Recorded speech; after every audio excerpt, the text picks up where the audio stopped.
Graça e paz, meus irmãos, seja multiplicada, que Deus em sua infinita graça continue a nos abençoar e atender às nossas orações mediante a sua maravilhosa, bendita e soberana vontade.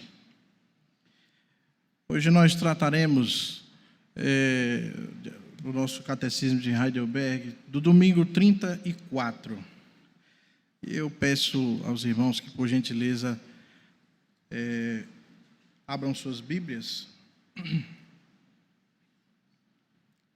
O nosso texto inicial de Mateus 22.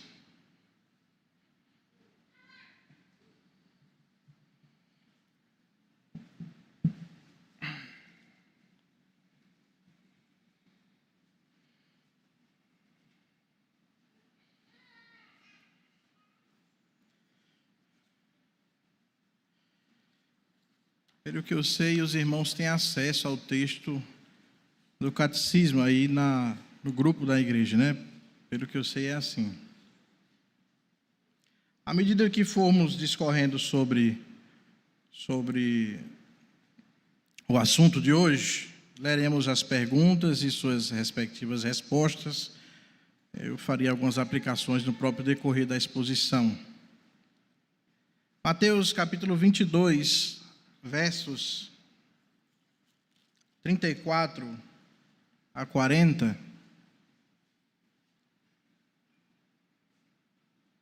nos diz: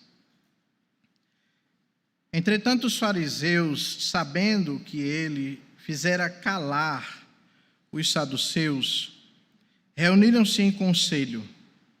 E um deles, intérprete da lei, experimentando, lhe perguntou: Mestre, qual é o grande mandamento na lei? Respondeu-lhe Jesus: Amarás o Senhor teu Deus de todo o teu coração, de toda a tua alma e de todo o teu entendimento. Este é o grande e primeiro mandamento. Segundo, semelhante a este amarás o teu próximo como a ti mesmo. Destes dois mandamentos dependem toda a lei e os profetas. Amém. Vamos orar mais uma vez. Santo, bondoso, soberano Senhor, gracioso e Senhor de toda glória, digno de todo louvor e de toda adoração. Bendizemos o teu nome, por termos, Senhor, a tua palavra em nossas mãos, podermos lê-la e aprender dela, Senhor, não por nós, mas pela ação do Senhor em nós. E por isso te rogamos que o teu Santo Espírito nos ilumine, a fim de que sejamos edificados por esta palavra, Senhor, nesta noite. Ela não apenas venha a ser ouvida, mas que venha transformar o nosso coração e frutificar para a glória de seu santo nome. Apenas seja um instrumento em tuas mãos e que o Senhor seja glorificado em tudo. Assim te oramos em nome do Senhor Jesus Cristo. Amém.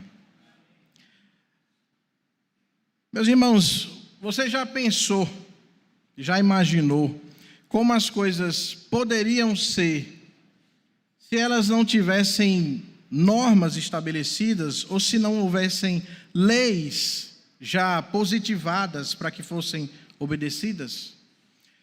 Imagine só a sua própria casa, né, dentro do seu lar, mas vocês vivendo ali sem que houvesse normas, sem que houvessem preceitos estabelecidos, ou até mesmo nosso país funcionando sem leis, sem normas, sem preceitos. E eu sei que quando falamos isso e vemos o cenário que se configura atualmente, lamentavelmente, nós podemos dizer, parece que o negócio é meio que desanda. Mas o que eu estou falando é se não houvesse realmente nenhuma espécie de lei, nenhuma espécie de preceito a ser estabelecido. Esse é um contexto que nós encontramos na própria palavra de Deus, e graças a Deus por isso, porque a palavra de Deus ela nos traz respostas às grandes e pequenas situações da nossa vida. É o contexto que nós vemos no livro de Juízes, que eu lembro aqui que o pastor Alex, inclusive, falou disso recentemente, quando tocou sobre esse assunto, existia uma espécie de refrão no livro dos Juízes. Naquela época, não havia rei em Israel e cada pessoa fazia o que lhe parecia certo. Na verdade, isso se torna uma espécie de inclusio. Ele aparece 2 vezes no livro de Juízes exatamente para mostrar que a partir do capítulo 12 de Juízes, nós temos uma espécie de decadência moral aumentada em relação ao princípio do livro. O ciclo que acontece no livro de Juízes de pecado, sofrimento e libertação, ele se torna mais expressivo. E aí você tem essa citação, esse trecho, salientando a falta de governo naquela época, no capítulo 17, verso 6, como no final, mais para o final do livro, no capítulo 21, verso 25. E o fato, quando se trata deste assunto, não é apenas o fato de não se obedecer, mas também o fato de não se saber o que fazer. No contexto do livro de Juízes, nós vemos as pessoas que não somente desobedecem a Deus, mas também pessoas que não sabem o que fazer. E lembre-se que no início do livro nos é dito, não lembro se no capítulo 6, que houve uma geração ali, que é a geração do início daquele livro, que não conhecia a Deus, que não reconheciam mais os preceitos do Senhor, o que provavelmente diz que os seus antepassados não replicaram a lei do Senhor. Então, a falta de leis, meus irmãos, a falta de normas, a falta de preceitos, ela traz uma confusão, ela traz uma falta de direcionamento a toda e qualquer pessoa. E com a finalidade de direcionar o seu povo sobre o que deveriam crer e como deveriam agir, o Senhor, o Deus pactual que nós vemos no texto de Êxodo 20, no texto de Deuteronômio, ele estabelece suas santas leis com esse propósito de direcionar esse povo, de mostrar em que eles deveriam crer, o que eles deveriam fazer, o que nós hoje conhecemos como decálogo. O domingo 34, ele se inicia no Catecismo de Heidelberg, exatamente tratando sobre a lei do Senhor. E aí, em princípio, nós já refutamos aqui os pensamentos antinomianos, daquelas pessoas que acreditam que não existe mais lei, ou que nós não precisamos mais obedecer lei nenhuma, porque vivemos na época da graça. Eu escutei demais isso. Que nós não precisamos mais dar valor à lei. Porque o Senhor Jesus Cristo já encarnou, já inaugurou o seu reino e a lei foi desconsiderada. Mas o fato é que as coisas não são bem assim, para o nosso entendimento reformado. A nossa pergunta, a primeira pergunta do domingo 34, é a pergunta de número 92, que diz: que diz a lei do Senhor? E aí a resposta é bem grande, viu? Porque ele vai citar todos os mandamentos. Mas eu quero ressaltar aqui, irmãos, por conta do tempo, o prólogo do Decálogo, que é algo que nem todo mundo atenta para isso, que é a primeira linha da resposta a esta pergunta. Deus falou todas estas palavras, e vemos isso em Êxodo capítulo 20, versos 1 a 17, e Deuteronômio capítulo 5, 6 a 2, este prólogo: eu sou o Senhor teu Deus, que te tirei da terra do Egito, da casa da servidão. É uma espécie de preparação para aquilo que o Senhor vai trazer e expressar nesses mandamentos, nesse decálogo. O contexto histórico e teológico da estipulação dos 10 mandamentos, expressos ali tanto em Êxodo como também em Deuteronômio, porque Deuteronômio é uma recapitulação do que o povo deveria crer e do que o povo deveria fazer antes de entrar na terra prometida, perpassa, em primeiro lugar, temas principais do Antigo Testamento. Nós temos o Êxodo, que é um tema que inicia o livro que assim diz, um tema de princípios de redenção. A libertação do povo do Egito é exatamente o refletir da obra redentora de Cristo. A libertação do povo ali do Egito traz exatamente uma espécie de teologia no que diz respeito à nossa justificação e à nossa santificação, que está expressa nesse prólogo que nós lemos. Nós vemos a lei de Deus, que também é um tema principal no Antigo Testamento, porque traz princípios de justiça para um reto viver, seja entre pares como nação, seja conosco e o nosso Deus. E vemos também o contexto da aliança que Deus faz com o seu povo. Princípios da relação dos crentes, do povo eleito de Deus, com este Deus que é libertador e que é Senhor. O contexto do Decálogo também perpassa pela formação do povo de Israel como nação. Você tem um povo que outrora era nômade, que outrora parecia que não tinha um lugar para ficar.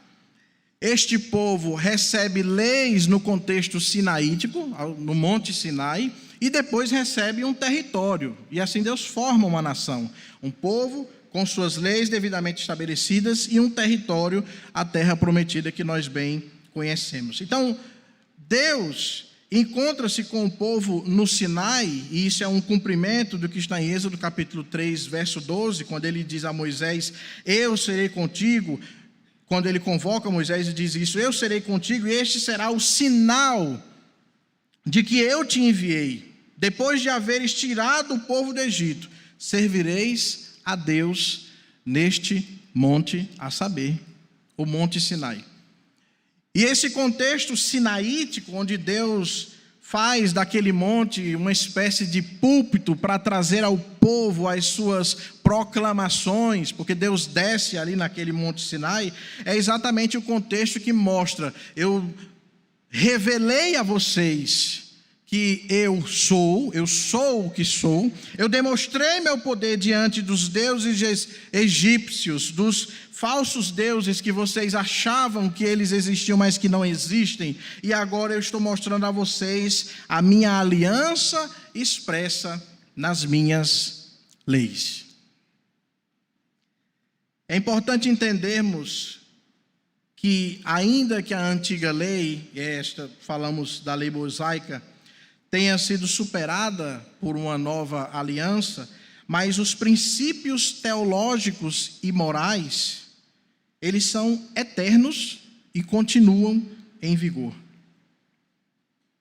Nós devemos lembrar as palavras de Cristo em Mateus capítulo 5, seu Sermão do Monte, quando disse, não penseis que vim revogar a lei ou os profetas, não vim para revogar, vim para cumprir, para demonstrar a expressão verdadeira do que Deus requer de seu povo.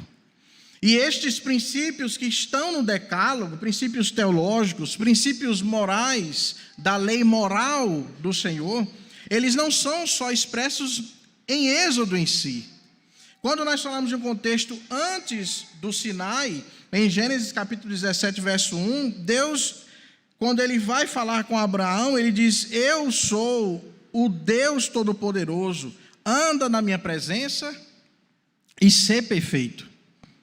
Esse princípio está expresso exatamente no primeiro mandamento, que é o que nós vamos trabalhar hoje. De que Deus é o único Deus, o verdadeiro Senhor. Deus expressa isso em Êxodo capítulo 3, verso 14, antes de entregar as leis no Monte Sinai. Deus disse a Moisés, eu sou o que sou. E nós vemos isso também no Novo Testamento, em Atos capítulo 14, a partir do verso 8, eu dou ênfase aqui ao verso 15, quando Paulo está ali e acontece a cura daquele coxo em Listra, aquelas pessoas que ali estavam começam a achar que Paulo é uma espécie de Deus, e eles se reúnem ali para oferecer sacrifícios a ele.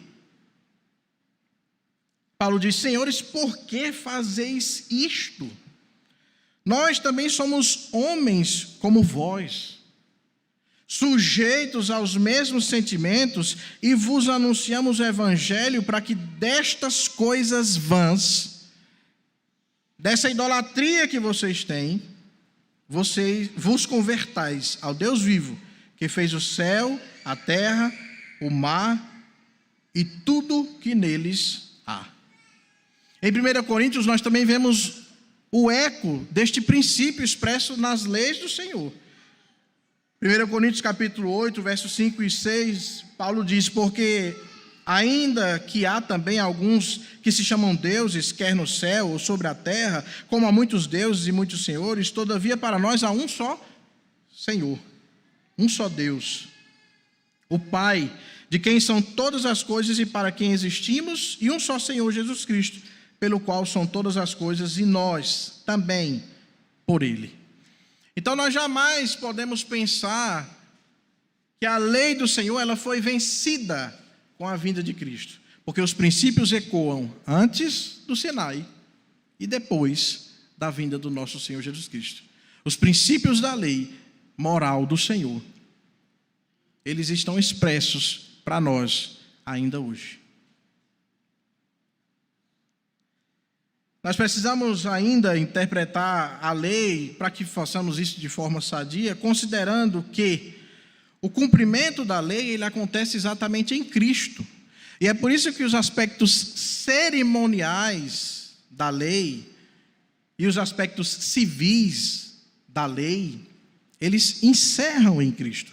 Nós não vivemos mais em uma teocracia e nós não necessitamos mais dessa purificação externa para estarmos na presença de Deus. Mas as implicações da lei moral, elas se cumprem em Cristo, como citamos aqui Mateus capítulo 5, eu não vim para revogar, eu vim para cumprir esses aspectos. E devemos considerar também que cada mandamento do Senhor, e isso vai ser trabalhado nas próximas quartas-feiras, cada mandamento em si, traz tanto aspectos positivos como aspectos negativos. Ou seja, você tanto tem não matarás, que é o aspecto negativo, por assim dizer, não faça isso, como você tem também o aspecto positivo, em vez de fazer isso, faça aquilo outro. Toda a lei do Senhor está permeada desse aspecto.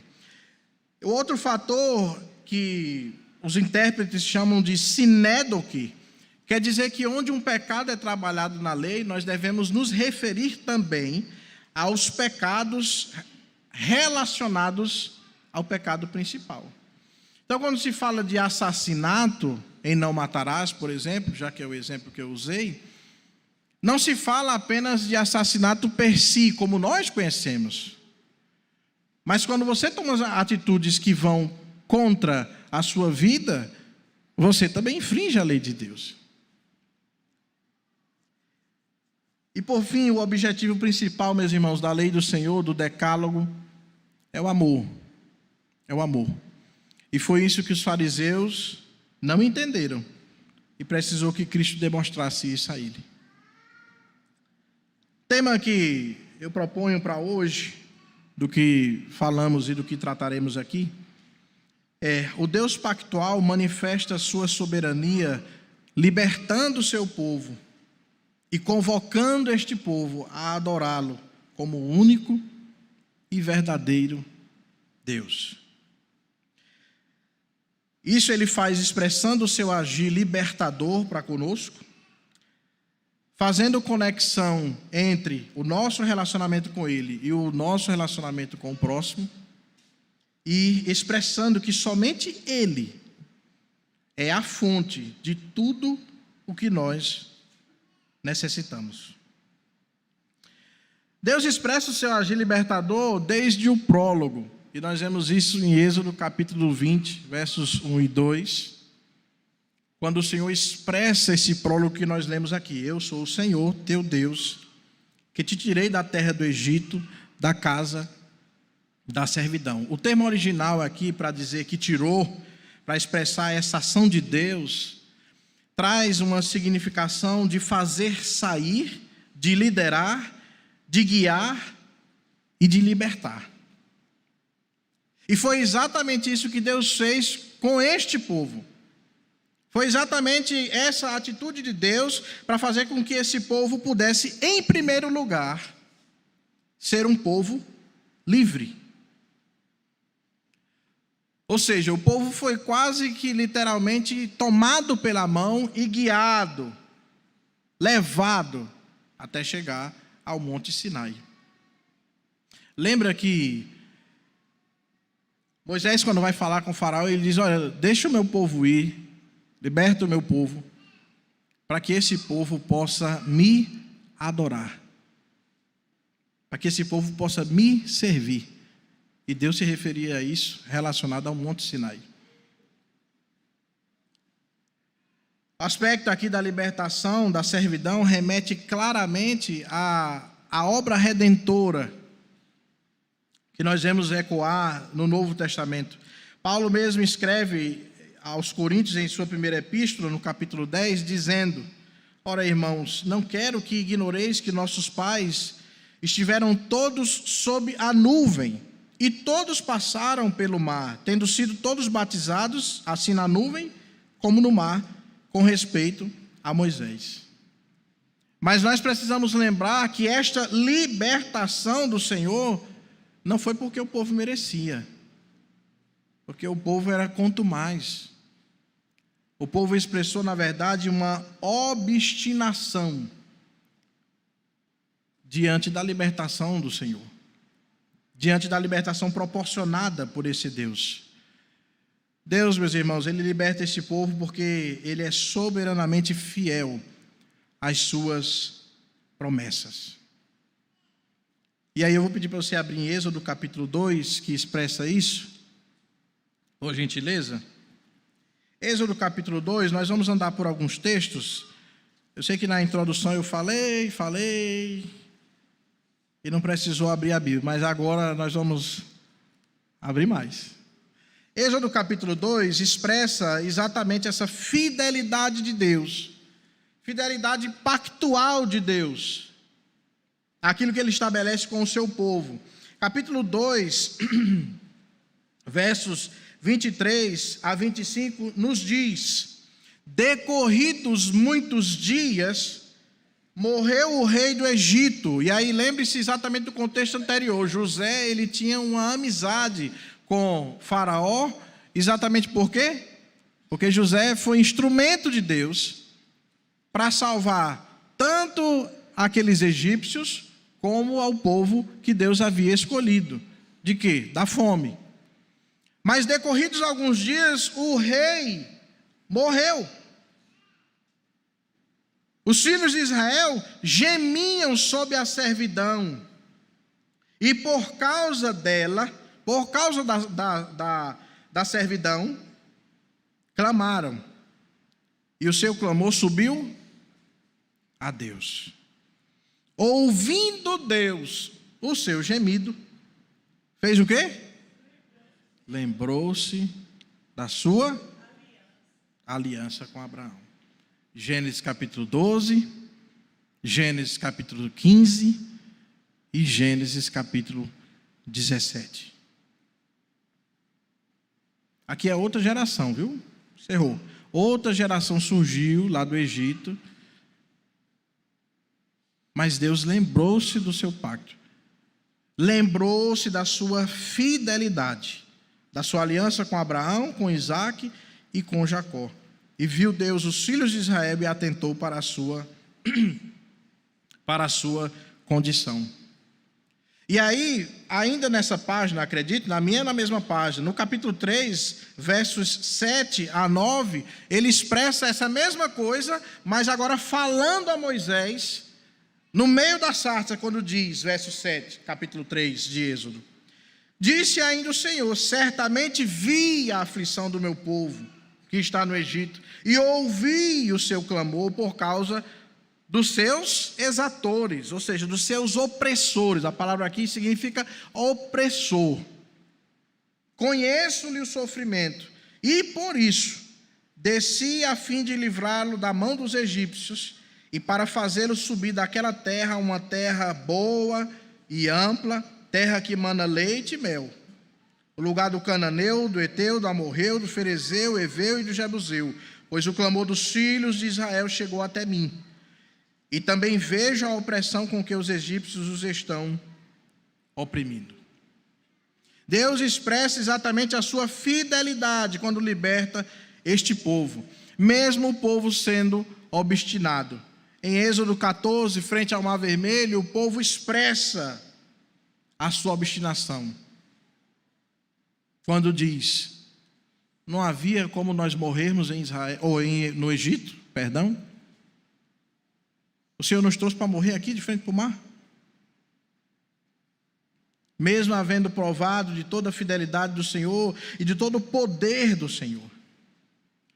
E nesse aspecto, meus irmãos, o nosso Deus é tão gracioso que até os seus mandamentos e as suas ordenanças, elas não são entregues por alguém que é tirano, mas por alguém que deseja a liberdade do povo. Eu sei que a gente, quando pensa nisso, pode pensar: mas leis, ordenanças e liberdade, como essas coisas podem convergir? Mas lembre-se que liberdade, no aspecto teológico, bíblico, e nas implicações para a obra da redenção, não é vivermos sem um governo. Não é vivermos sem lei, como eu disse aqui no princípio. Mas é vivermos sobre um governo justo, um governo santo. Lembre disso.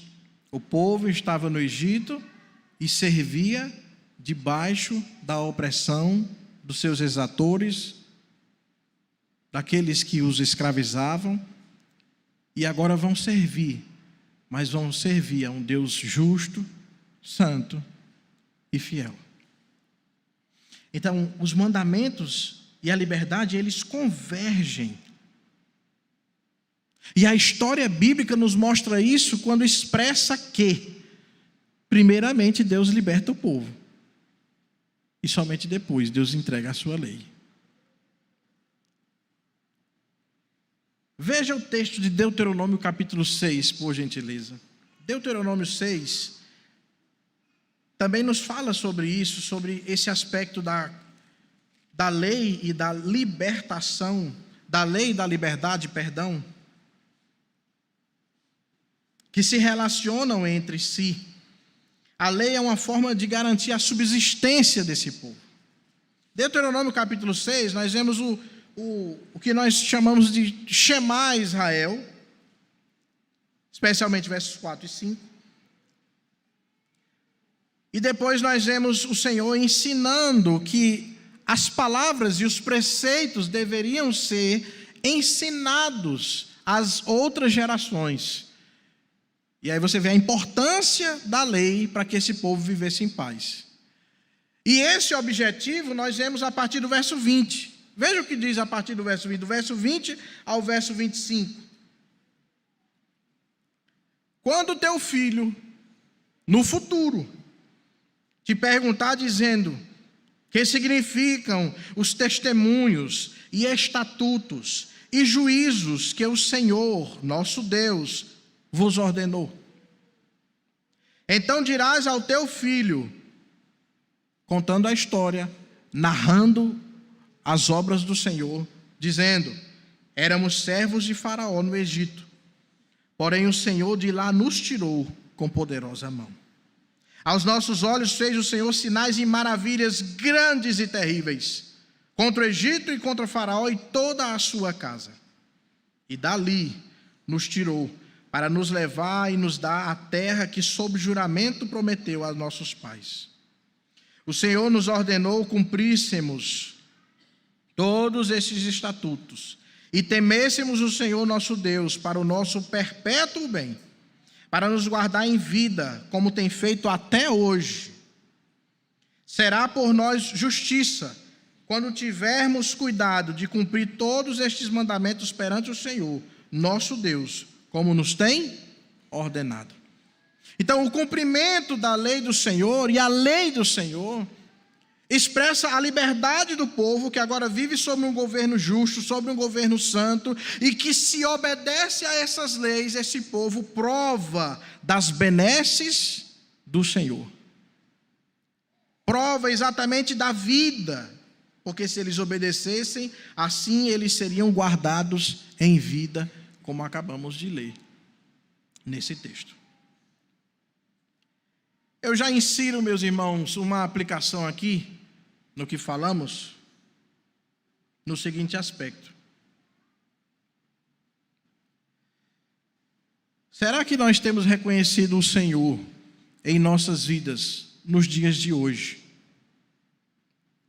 como de fato aquele que nos lidera, que nos guia e que nos libertou?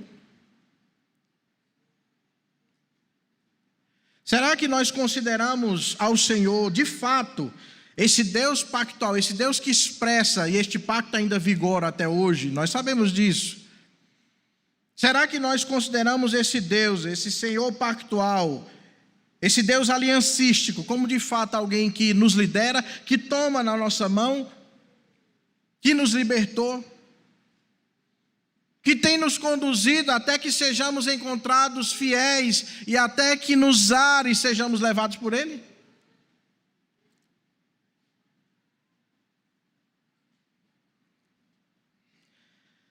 Isso é algo que deve ser latente em nossas mentes, para que nós não venhamos esquecer o nosso lugar nesse pacto.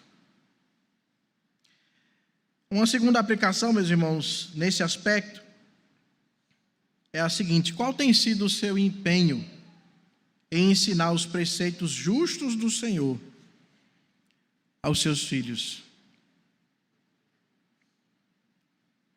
Porque se você considerar o que nós acabamos de ler, significa dizer que se você se importa com a vida do seu filho, da sua filha, então você não vai perder tempo, porque você vai ensinar os preceitos do Senhor para que ele tenha uma vida abençoada, para que se preserve a vida dele. E qual tem sido o nosso empenho nisso? Qual tem sido o tempo que nós temos gastado para ensinar os preceitos do Senhor? E ensinar os preceitos não é apenas ler a Bíblia, mas mastigar aquilo que é ensinado, aquela doutrina, para fazer com que aquilo entre no coração. É orar ao Senhor nosso Deus para que cuide da vida dos nossos filhos. É se importar, meus irmãos, com a salvação dos nossos filhos.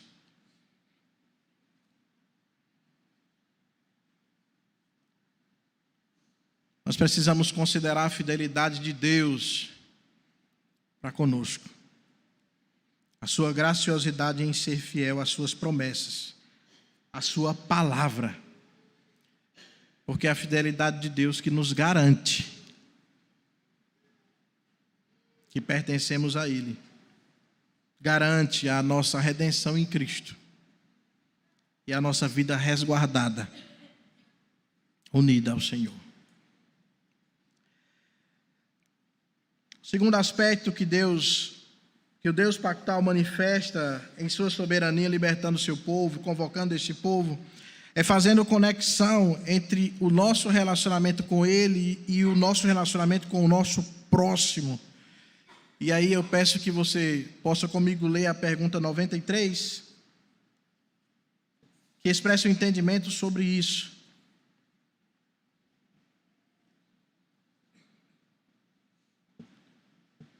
E diz assim, a pergunta 93: como se dividem estes 10 mandamentos? A resposta diz em duas partes. A primeira nos ensina em 4 mandamentos como devemos viver diante de Deus. A segunda nos ensina em 6 mandamentos as nossas obrigações para com o nosso próximo. Significa dizer que a estrutura do decálogo nos mostra que é necessário a observância dos preceitos divinos, tanto em relação com Deus, a nossa relação com Deus, ou seja, o que nós chamamos de relação vertical, tanto com a nossa relação com o próximo, que é a relação horizontal que nós temos.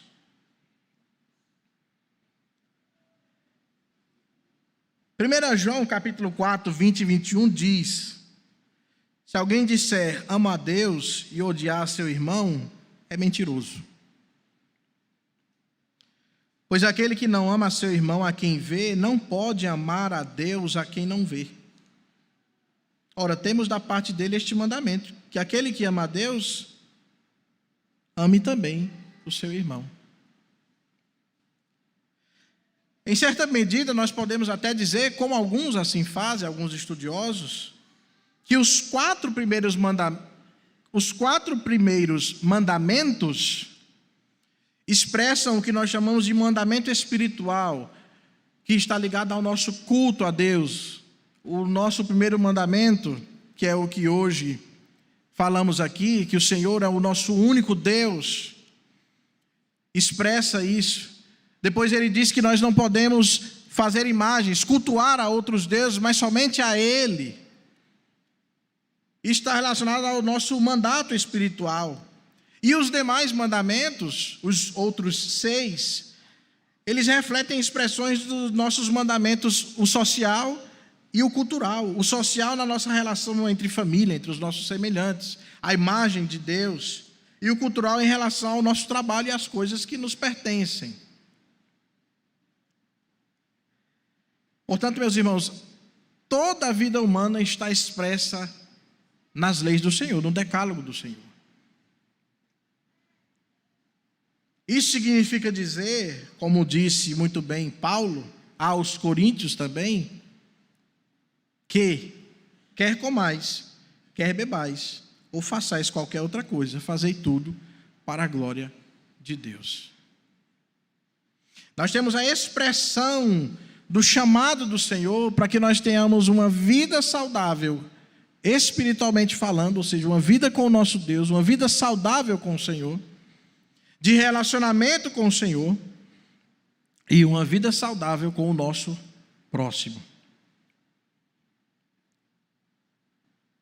É por isso que os 10 mandamentos são o fundamento da nossa ética cristã.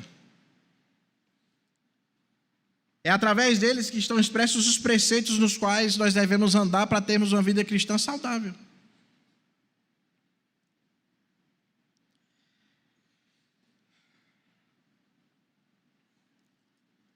Cristo enfatiza a nossa relação com o nosso próximo, meus irmãos. Enfatiza a relação com Deus, mas também enfatiza a nossa relação com o nosso próximo. Porque muitas vezes nós esquecemos dessas coisas. Abra sua Bíblia, por gentileza, em Mateus capítulo 5, a partir do verso 23, que ele expressa muito bem, em seu cumprimento da lei, Cristo expressa muito bem a ênfase que ele quer dar em relação ao nosso próximo. E isso acontece também porque nesse contexto, relembre que os fariseus, eles se sentiam muito justos, muito puros, homens que apresentavam jejuns, homens que buscavam cumprir a lei à risca, mas eram homens que não levavam em consideração a relação com o próximo. Você deve lembrar que eles se escandalizaram com Jesus, porque comia e bebia com pecadores. Mateus capítulo 5,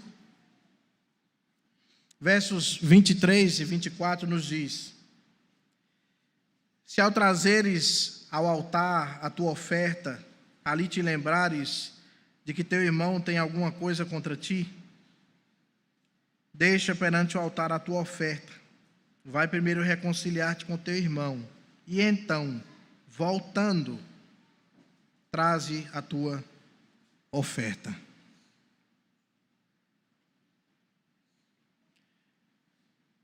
Isso é uma expressão de que nós precisamos considerar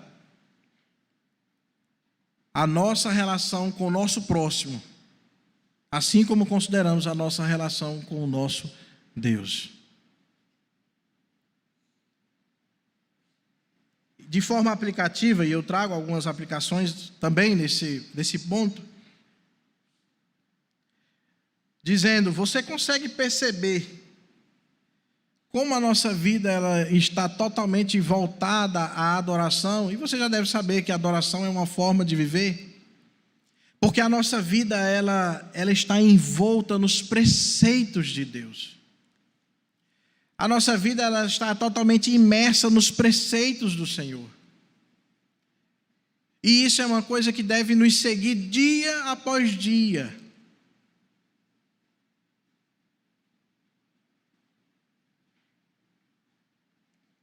Isso é uma coisa que nós temos que nos importar constantemente. E é exatamente por isso que nós recebemos do Senhor o Espírito Santo, para que pudesse possibilitar que nós agíssemos como novas criaturas, que nós agíssemos de fato nos importando com a nossa relação com o Senhor nosso Deus, assim também com a nossa relação com o nosso próximo. Porque não podemos dizer que amamos a Deus sem amarmos também o nosso próximo.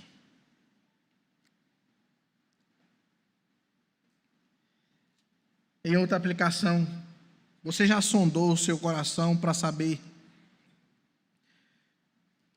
se você não está nesse momento precisando fazer isso que Cristo expressa aqui no texto que nós lemos?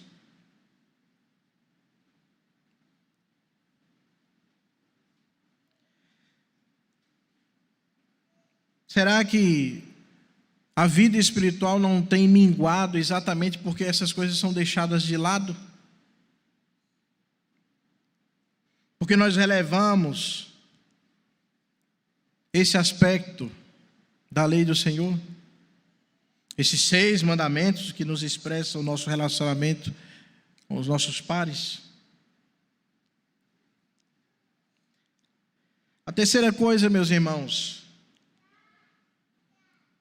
que trataremos desse assunto, é que o Deus pactual convoca o seu povo, expressando essa soberania dele, nas suas leis, neste prólogo que lemos, e neste primeiro mandamento, exatamente expressando que somente Ele é a fonte de tudo o que nós necessitamos. E eu peço que você volte seus olhos para as 2 últimas perguntas, 94 e 95, deste domingo 34. Pergunta 94 nos diz: o que Deus ordena no primeiro mandamento? Resposta: primeiro, para não perder minha salvação, devo evitar fugir de toda a idolatria, feitiçaria, adivinhação e superstição. Também não posso invocar os santos ou outras criaturas. Se lembre que os catecismos e os símbolos doutrinários, eles foram feitos para refutar heresias.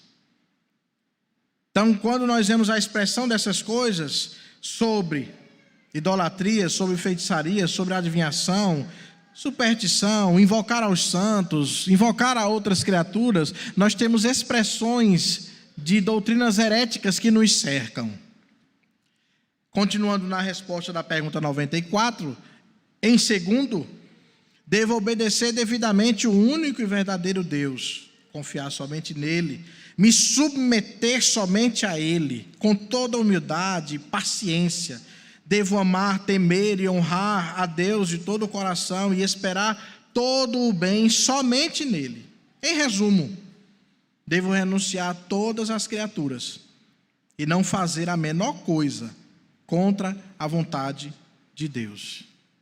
E a pergunta 95, que é exatamente o pecado expresso no primeiro mandamento, a pergunta diz: que é idolatria? Resposta: idolatria é inventar ou ter alguma coisa em que se deposite confiança em lugar ou ao lado do único e verdadeiro Deus que se revelou em sua palavra.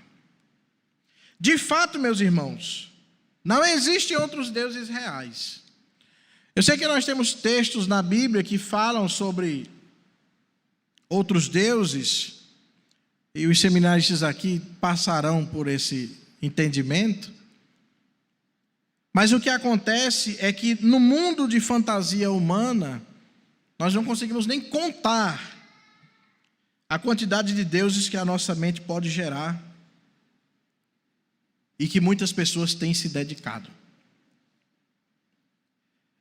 E por isso chamamos de falsos deuses, como nos diz o salmista: tem boca e não falam, tem olhos e não veem, tem mãos e não apalpam, tem ouvidos e não ouvem. E portanto tornem-se iguais a eles, aqueles que assim o fazem e que os reverenciam, o adoram. O que Deus exige, meus irmãos, neste primeiro mandamento é uma lealdade exclusiva a Ele. Há autores e há estudiosos que expressam neste primeiro mandamento uma relação pactual de Deus de casamento. Como se no prólogo ele dissesse: eu sou o Senhor vosso Deus, eu libertei vocês, eu fui quem trouxe vida a vocês, eu fui quem resgatei a vocês, como um noivo resgata a sua noiva. Eu que trouxe vocês, e trouxe até este lugar para fazer uma aliança, para fazer um pacto, para que nós tenhamos um relacionamento. E portanto, meus irmãos, nós somos convocados a sermos leais ao nosso Deus,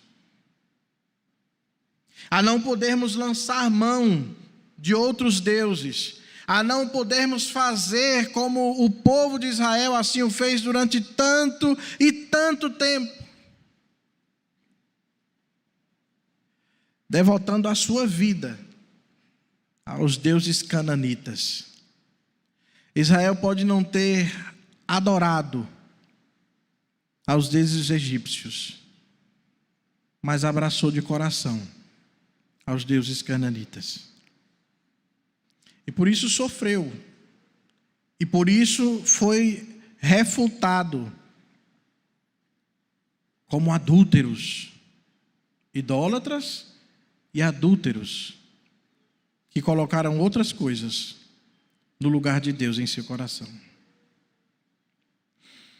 Michael Horton explica que a obediência a esse primeiro mandamento implica em adoração, confiança, invocação e agradecimento. Adoração exatamente significa submeter a própria consciência ao Senhor em adoração, concordando que Ele tem o direito de nos governar e que seu governo é justo e bom. Perceba como é interessante o desejo que as pessoas têm de se enredarem em falsas doutrinas e em coisas que nos aprisionam. Existe um livro da Nutra chamado Hábitos Escravizadores. O pastor gosta de citar o nome antigo dele: Vícios, um banquete no túmulo. A primeira vez que ele citou isso, eu digo: pastor, misericórdia, pastor. Esse livro não foi bem vendido por causa desse título. Aí mudaram o título e botaram Hábitos Escravizadores. Porque nem todo mundo assume que tem vícios. E é um livro muito importante e excelente, muito bom. E que demonstra, meus irmãos, quantas e quantas vezes o nosso coração expressa a sua corrupção. O quanto de desejo nós temos para ferir este primeiro mandamento: não terás outros deuses diante de mim. O quanto nós colocamos coisas que nos escravizam que nós procuramos dia após dia se desvencilhar disso, vencer essas coisas. Mas o nosso coração as deseja ardentemente. Além da adoração, obedecer a este primeiro mandamento significa confiança. Confiamos em Deus quando colocamos todo o nosso peso sobre Ele, porque Ele diz que o fardo dele é leve, que aqueles que estão cansados e sobrecarregados devem buscá-lo. E colocamos o nosso peso sobre Ele para a nossa salvação, para a nossa liberação da consciência, da realização dolorosa que temos no registro vergonhoso na história, nossa história de pecado. Confiamos a Ele as nossas vidas, quando de fato expressamos obediência ao primeiro mandamento, que nos diz: não terás outros deuses diante de mim. Vocês não podem adulterar, vocês não podem buscar outro.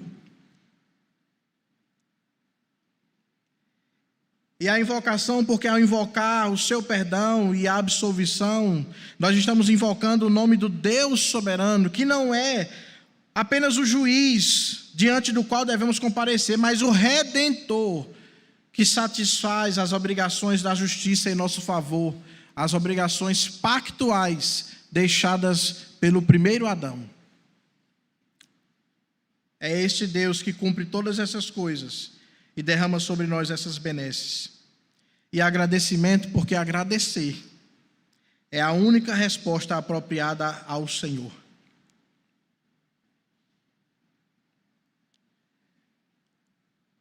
E aí, meus irmãos, como aplicação, nós precisamos refletir que nós definitivamente não precisamos de outra coisa que não seja o Senhor para o nosso bom viver. Nós deveríamos fazer como diz o salmista, ansiar pela presença do Senhor. Ansiar por estarmos nos seus átrios, ansiar por estarmos em sua presença, ansiar para que possamos sentir o seu mover em nós através do seu Espírito, nos fazendo dia após dia aproximarmos de sua palavra, da comunhão com Ele, e nos distanciarmos de toda idolatria, e nos distanciarmos de toda desobediência. Porque é assim, meus irmãos, que teremos paz. Se você quiser ter paz, obedeça os mandamentos do Senhor. Se você quiser ter verdadeira paz, cumpra os preceitos deste Deus. Eu quero concluir dizendo o seguinte: essas são as ordenanças expostas pelo Senhor, para que pudéssemos ter liberdade verdadeira, para que nós pudéssemos alcançar as benesses pactuais prometidas desde Adão, e para que tivéssemos de fato vida, e vida em abundância. O problema é que nós não cumprimos essas coisas perfeitamente.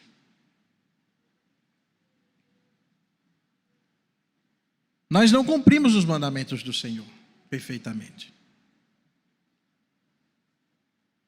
E a palavra de Deus é clara. Se nós não cumprimos, merecemos a condenação. Merecemos a condenação como o Tiago expressa em sua epístola, no capítulo 2, verso 10, quando diz: qualquer que guarda toda a lei, mas tropeça em um só ponto, se torna réu, se torna culpado de toda ela. Nós, meus irmãos, falhamos por diversas vezes. Então nós muitas vezes achamos que estamos bem na fita, vindo para a igreja, ceando, dizimando, ofertando, achamos até que merecemos ser abençoados, porque estamos sendo obedientes demais, estamos cumprindo tudo o que precisa ser feito, na nossa visão. Mas, se alguém pisar no nosso calo, sai de baixo. A pessoa se transforma.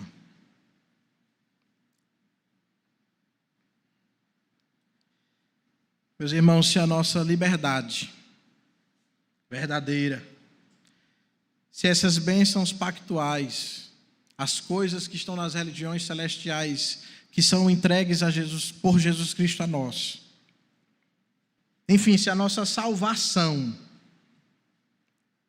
dependesse de nós mesmos, nós estávamos perdidos, porque falhamos. Graças a Deus por sua maravilhosa obra de redenção. Eu li uma frase certa vez, não vou lembrar de quem é, que diz o seguinte: a queda é o homem querendo ser Deus, e a redenção é Deus querendo ser homem, para libertar o seu povo da escravidão do pecado. Louvado seja nosso Deus Todo-Poderoso, que em Cristo nos predestinou, nos chamou, nos justificou e nos glorificará quando vier restaurar todas as coisas nas regiões celestiais em glória. Amém. Deus em Cristo continue a nos abençoar, a nos edificar através da sua palavra, da expressão da sua lei e da graciosidade da sua obra redentora, transmitida a nós pelo sacrifício vicário de Cristo. Reverendo Alex.